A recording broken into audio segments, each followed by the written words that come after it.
রাতের বেলা শোয়ার আগে পড়বেন 33 বার সুবহানাল্লাহ, 33 বার আলহামদুলিল্লাহ এবং 34 বার আল্লাহু আকবার। আল্লাহর পক্ষ থেকে আপনার শরীরে শক্তি আসবে।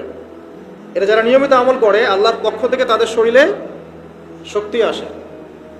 হ্যাঁ, কারণ এইটা রাসূল সাল্লাল্লাহু আলাইহি ওয়াসাল্লাম কাকে শিখিয়ে দিয়েছেন? তার মেয়ে ফাতিমা রাদিয়াল্লাহু আনহাকে। ফাতিমা রাদিয়াল্লাহু আনহা এবং আলী রাদিয়াল্লাহু আনহু তারা দুজন গিয়েছেন আল্লাহ রাসূলের দরবারে, গিয়ে বলেছেন আমাদেরকে একজন দাসী বা দাস দিন, বাসার অনেক কাজ আমরা করতে পারি না, লাগে না কাজের মানুষ। নবী সাল্লাল্লাহু আলাইহি ওয়াসাল্লাম বলছেন যে আমি কি তোমাদেরকে এমন কিছু শিখিয়ে দিব যেটা তোমাদের এই দাস দাসের অভাব পূরণ করে দিবে, প্রয়োজন হবে না? তো অবশ্যই শিখিয়ে দিন। তখন নবীজি শিখালেন সাল্লাল্লাহু আলাইহি ওয়াসাল্লাম যে ঘুমানোর আগে 33 বার সুবহানাল্লাহ পড়বে, 33 বার আলহামদুলিল্লাহ এবং 34 বার আল্লাহু আকবার। তোমাদের দাস দাসীর প্রয়োজন হবে না ইনশাআল্লাহ। তো ব্যাখ্যায় অনেক ওলামায়ে কেরাম বলেছেন